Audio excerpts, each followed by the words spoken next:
లక్షల రూపాయలు అంటే గవర్నమెంట్లో 34 కోట్లు పర్ మంత్ ఇస్తే ప్రైవేట్లో 55 కోట్లు పర్ మంత్ ఇవ్వడం జరిగింది అధ్యక్ష. అదేవిధంగా అధ్యక్ష ఈరోజు అవుట్ స్టాండింగ్ ఇప్పుడు వారు ఏదైతే చాలా అవుట్ స్టాండింగ్ ఉందని అంటుండ్రో యాజ్ ఆన్ డేట్ 25th వరకు క్యాలిక్యులేట్ చేస్తే ఈరోజు వరకు 727.75 కోట్లు అంటే వాళ్ళు ఇచ్చిపోయిన 600కు మేము 28 నెలల అదనంగా బకాయి పడ్డది 100 కోట్ల చిల్లరనే అధ్యక్ష. మన ప్రభుత్వం ఎక్కడ కూడా ఎప్పటికప్పుడు దాదాపుగా ఇచ్చుకుంటూనే వచ్చినాము. పాత బకాయిలను తిరిగి చెల్లించడానికి ఆ భారాన్ని వదిలించుకోవడానికి ఇప్పుడు కష్టమవుతుంది. వాటిని కూడా ఏ విధంగా చెల్లించాలనే ప్రణాళిక మనం చేసుకుంటూ వస్తున్నాం అధ్యక్ష. అందులో కూడా గవర్నమెంట్ హాస్పిటల్స్కి ఎక్కువ బకాయి ఉంది. గవర్నమెంట్ హాస్పిటల్స్కి 496.31 కోట్ల రూపాయలు బాకీ ఉంటే ప్రైవేట్లో ఉన్నది 231.44 కోట్లే అధ్యక్ష. సో ప్రైవేట్లో బకాయిలు చాలా తక్కువ ఉన్నాయి.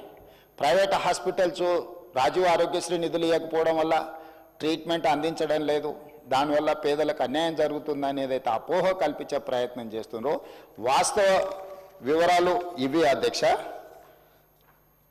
అదేవిధంగా గతంలో 2022-23 రాజీవ్ ఆరోగ్యశ్రీలో నెలకు 102 కోట్ల రూపాయలు దాదాపుగా బుక్ అయితే ఈరోజు 25-26లో ప్రతి నెల 184 కోట్ల రూపాయల హాస్పిటల్కి ప్రజలు వైద్యం కోసం వెళ్తున్నారు అధ్యక్ష. అందులో కూడా గవర్నమెంట్లో 54 కోట్లు 22-23లో, ప్రైవేట్లో 48 కోట్లు. ఈరోజు గవర్నమెంట్లో 87 కోట్లు, ప్రైవేట్లో 97 కోట్లు. సో అన్ని రకాలుగా పేషెంట్లు పెరగడమే కాకుండా 5 లక్షల నుంచి 10 లక్షలకు రాజీవ్ ఆరోగ్యశ్రీ ఏదైతే ఇన్సూరెన్సు ఇతర వ్యాధులను కూడా అందులో చేర్చడం వల్ల ఈరోజు దాదాపుగా మోర్ దాన్ డబుల్ ఈరోజు వాళ్ళు వాడుకోవడం జరుగుతుంది అధ్యక్ష. అదేవిధంగా ఈరోజు అంతకుముందు సీఎం రిలీఫ్ ఫండ్ ఒకసారి తీద్దాం అధ్యక్ష. సీఎం రిలీఫ్ ఫండ్ చెక్కులలో జరిగిన అవినీతి వెనకాల ఎవరు పిఏలు ఉన్నారు, ఎవరు ఆఫీసు సిబ్బంది ఉన్నారు, నిన్న మన కేసులు కావడము, ఇవన్నిటిని ఎవరైతే పేరు మీద చెక్కులు తీసుకెళ్ళి ప్రైవేట్ ఖాతాలలో వేసుకొని ఎట్లా సీఎం రిలీఫ్ ఫండ్ను దుర్వినియోగం చేసిండ్రో కేసులు ఉన్నాయి, విచారణ కూడా జరుగుతుంది అధ్యక్ష.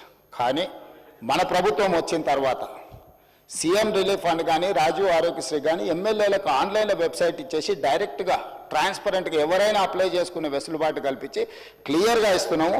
మేము ఈరోజు సీఎం రిలీఫ్ ఫండ్ ఈ 27